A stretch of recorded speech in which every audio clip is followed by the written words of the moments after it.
इस दुनिया में सबसे बेफिज़ूल काम क्या है पता है?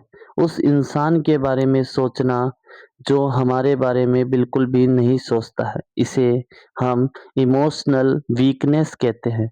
वही इसे साइंटिफिक वे में कहा जाए तो प्योर वेस्टेज ऑफ एनर्जी है।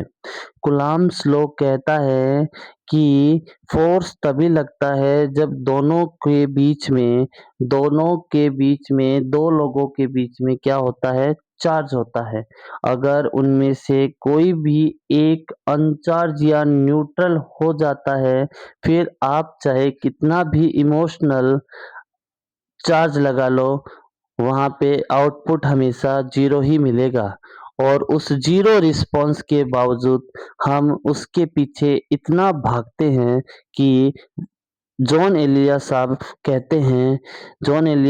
कहते हैं कि जो नहीं मिला उसकी आस क्यों है, जो चला गया उसकी याद क्यों है, जो आपके लिए था ही नहीं तो उसके लिए ज़िंदगी बर्बाद क्यों है।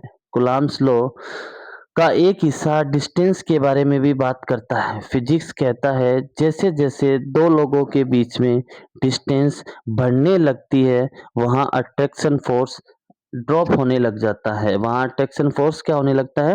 ड्रॉप होने लग जाता है। जब हम ज़ीरो चार्ज इंसान के पीछे भागते-भागते इतने थक जाते हैं कि एक मोमेंट पर वो डिस्टेंस इतनी बढ़ा लेते हैं कि फ़ोर्स हमेशा और हमेशा के लिए ज़ीरो हो जाता है। गुनाहों के देवता में भी कहा गया है, पुनर्जन्म झूठ है प्रिय, हम अंतकाल तक बिछुड़ चुके हैं। क्योंकि एक ऐसा समय आता है रिश्तों में कि जब हमें लगता है कि हमारी सारी वैल्यू ख़त्म हो जाती है और वहाँ पे सडन हमें अपनी सेल्फ रिस्पेक्ट याद आती है। इसी पर एक मशहूर शायर ने क्या खूब लिखा है, यहाँ ज़मीन आसमान भी मिलेंगे तुम्हें, हम जैसे खाक के पुतले कहाँ मिलेंगे, अब न जाने अब तुम्हें हम कहाँ मिलेंगे।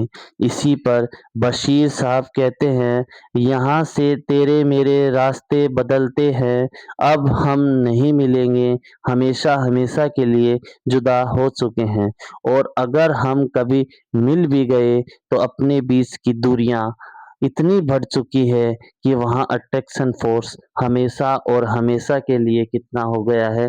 ज़ीरो हो गया है। यही गुलाम स्लो है, यही अपने नेचर के बारे में भी एकदम सही रिलेट कर रहा है कि 2 लोगों के बीच में अगर बहुत खूबसूरत सा रिश्ता है, तो वो डिस्टेंस आप लोगों को ज़्यादा नहीं बढ़ानी चाहिए।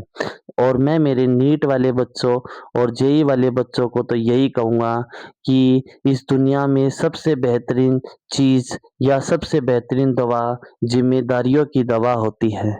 आप एक बार इसे लेकर देखिए, ये न तो आप लोगों को थकने देगी, न आप लोगों को सोने देगी। तो ये बाबू सोना का प्यार छोड़िए और पढ़ाई में लग जाइए। Thank you so much.